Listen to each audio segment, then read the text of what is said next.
It's your man DJ Caveman. We back again for another spotlight on a mom. This week, this is the fourth installment.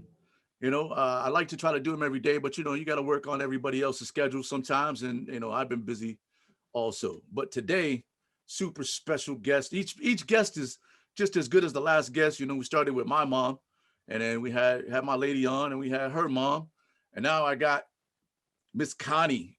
You don't even understand. Miss Connie is like the extra mom that everybody needs in their life. She kept me on the straight and narrow. And fun fact, Miss Connie's known me since I was like 11. So she pretty much knows everything about me. And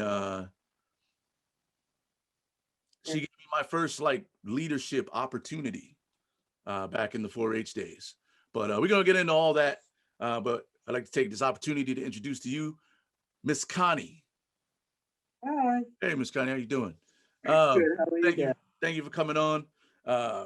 Real quick, we always like to start these episodes with you giving a brief introduction of yourself, who you are, how many kids you have, how long you've been a mom, what you do, all of that. All right. Connie Nance. I have two children, 43 and 33.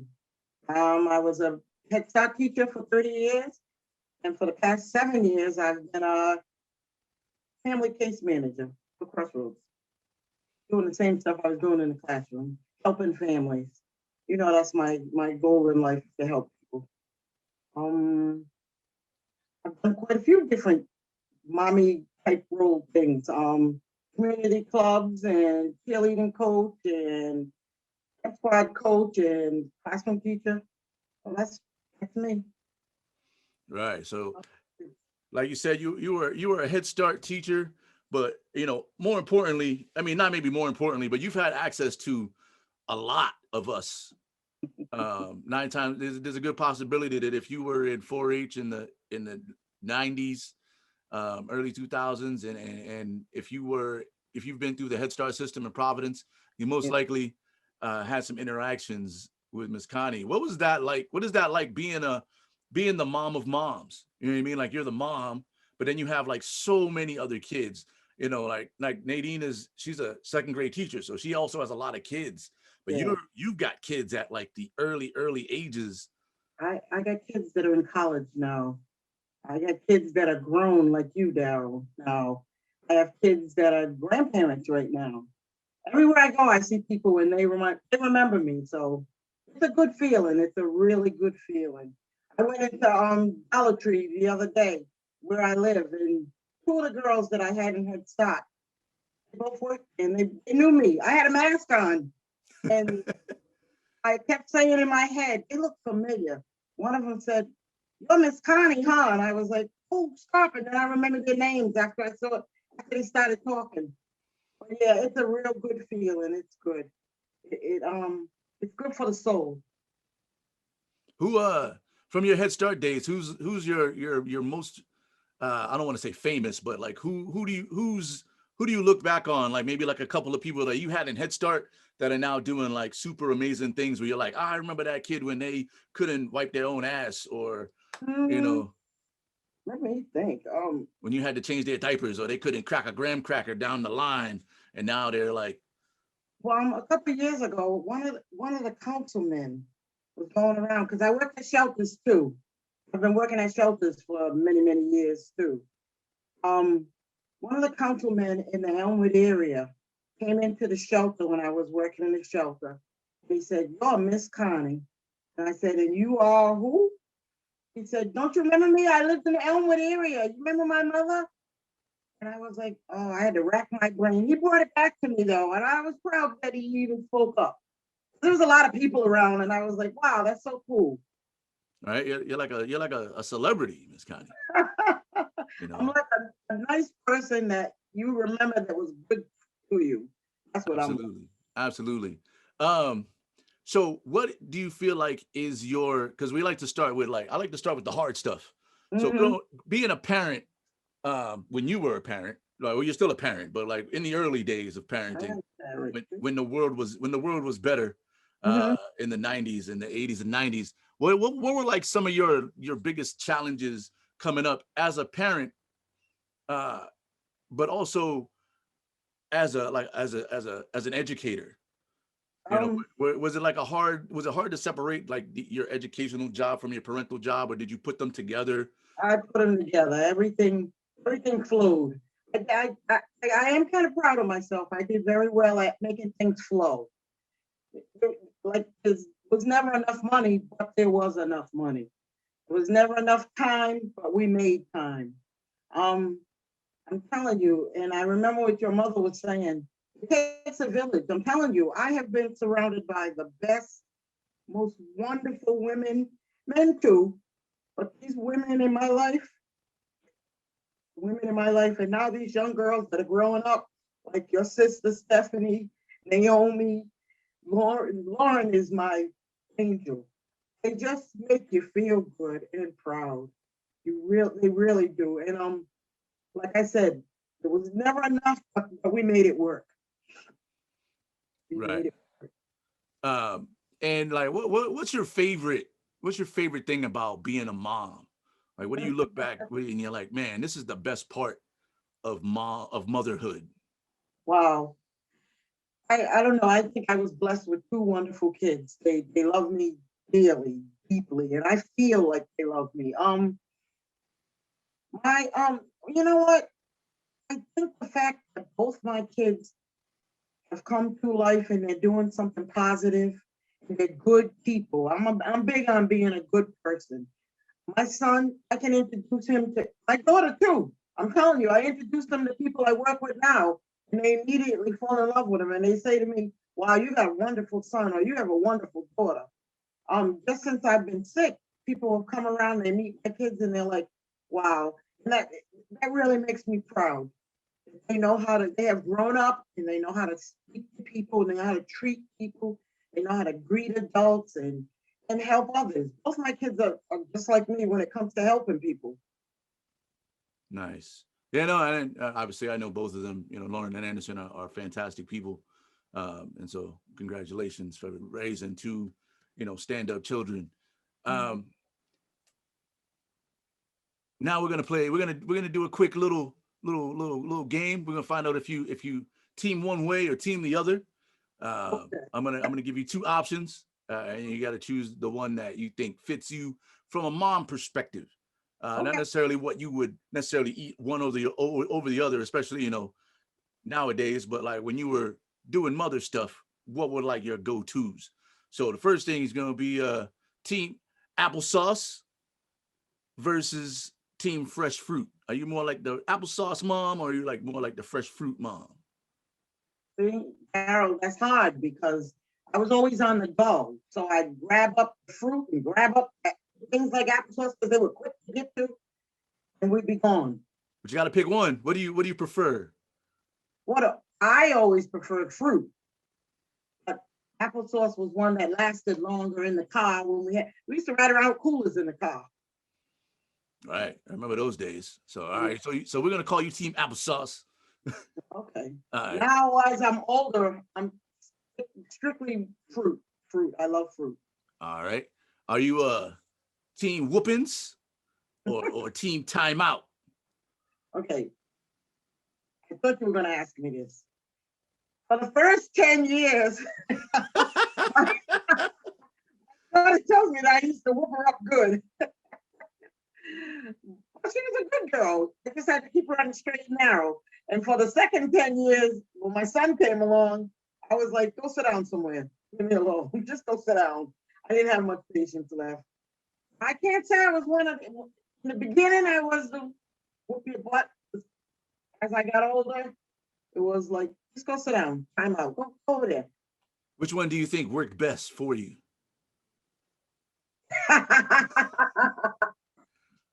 Yeah, see, I like that answer. I like that answer. That is the ass beat. But I gotta say one thing about my kids. I had a certain way of talking and a face that if I said it, we don't want to get to the whoopings and the timeout. Just do it. Word. Hot dogs or pizza? Uh, we did a lot of pizza. We did do a lot of pizza. A lot of pizza. Probably why I have acid reflux now. A lot of pizza. The first years. Yeah.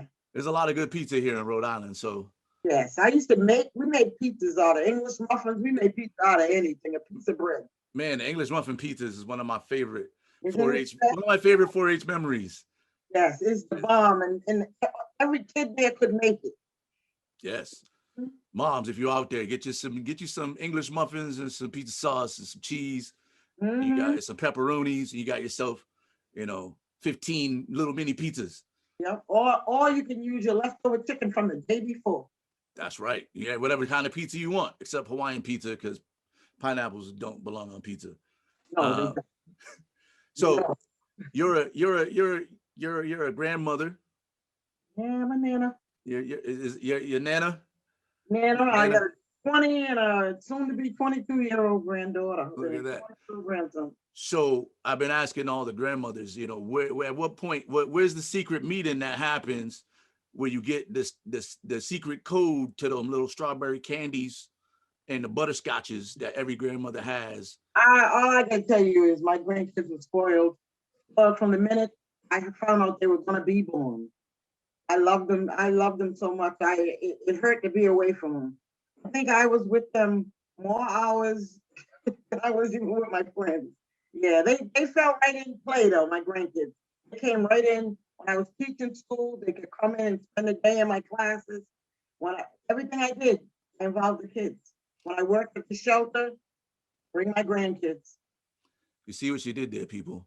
I asked her about the secret stash of candy, and she just diverted to something else, because the grandmothers, Yeah, they I never tell always you where the candy comes from, but they always got all the candy, and they never tell you how they get all the candy. not just So, candy cookies too. and cook all snacks. It's All like the time. you get like the secret door of snacks when you become a grandparent. One day I'm gonna know. I'm gonna get the secret door of snacks. Um, Last question for you today, Miss Connie. We're almost done. What advice do you have for the young mothers or the expectant mothers with regards to motherhood? Like, what's your sound advice? Well, and I see it so much now. Mothers got to stay connected to their kids. They got to stay focused on what their kids are doing. Stay involved with the kids. Some might say I get a little too much involved, but when my kids were growing up and they were in sports and fashion shows and singing and dancing, if they went, I went. If they were going somewhere, I'd drop them off and get somebody to pick them up. They didn't do a lot of wandering all over town. But you got to stay connected with your children, even from when they're little. Don't let them go with strangers. Don't let them go here and there and anywhere. Stay connected with your kids. And what I find that I did a lot, I made things for my kids to do so they wouldn't have to go here and there and everywhere. I made sure there was stuff to do, and then we did it all together as family. And then all my girlfriends did it with their kids as family. So we kept our kids close. Awesome, Miss Connie. Listen, thank you for coming on. But before we let you go, I like to give all the moms an opportunity to embarrass their children. So if you have any embarrassing stories that you want to tell about your kids, that just something that like made you smile. Oh, I have two more questions. So we'll start with that one. And then I always forget to ask this one. So I want to make sure I ask this I one too. don't know about embarrassing. We had a lot of fun. My kids were 10 years apart, so um, my daughter was an instant babysitter. 10. Um, did a lot of little mommy stuff, taking care of her brother. One time I went away, never went away from my kids. One weekend, me and my girlfriend said, "Okay, let's go somewhere." I get a phone call, come home. I had ran around the bend and went into my house. It so happens my kids was standing in front of the house right as it happened. And when I got home, after we got past "Are your kids alive? Are they okay?" It was kind of funny. Yeah, it was funny, all right, that somebody would do that. But I didn't have a lot of, I don't know, I just had a lot of fun with my kids. A lot of fun. And I love them both for every minute of it. And I'm still having fun with them. That's what's up. Last question. Okay. What's that one thing that your mom always used to say to you, and that you were like, or like the one thing that she did when you were like, man, when I have kids, I'm never doing that, and then you end up doing it, and you're like, damn, I always Mm. said I was never gonna do this, but I guess my mom was right about this. See, my mother was a caregiver. She took care of people's kids everywhere. I mean, we had strange kids in our house all the time. I never really said I wasn't going to do what she did. She used to tell me, always take care of your business. And as my kids got older, I tell them, don't start sports if you're not going to finish. Don't start this if you're not going to do it. Take care of your business. And I still say that to my grandkids. So that's about all I can think of now. Oh, well, excellent. Ms. Connie, thank you for coming on. We appreciate all the mothers, but today we appreciate you. I appreciate you. You've done so much for me growing up from a small lad, and even now today. Harold, stop. So, I understand. oh no, here we go. We got the first person to cry on the show. Yeah, yeah, yeah. You know I love you, Daryl, and I Oh, Miss appreciate Connie, you. I love you Thank you. too, man. I appreciate you coming on, and Anytime. you You know enjoy. I love you. You enjoy, guys. Like the episode. Make sure you hit the subscribe, share it with your friends. You give us an opportunity to do as many of these as we can. So make sure you hit that like and subscribe. Ladies and gentlemen, this is Miss Connie. We thank you for coming on. And Bye-bye. this is Spotlight on a Mom.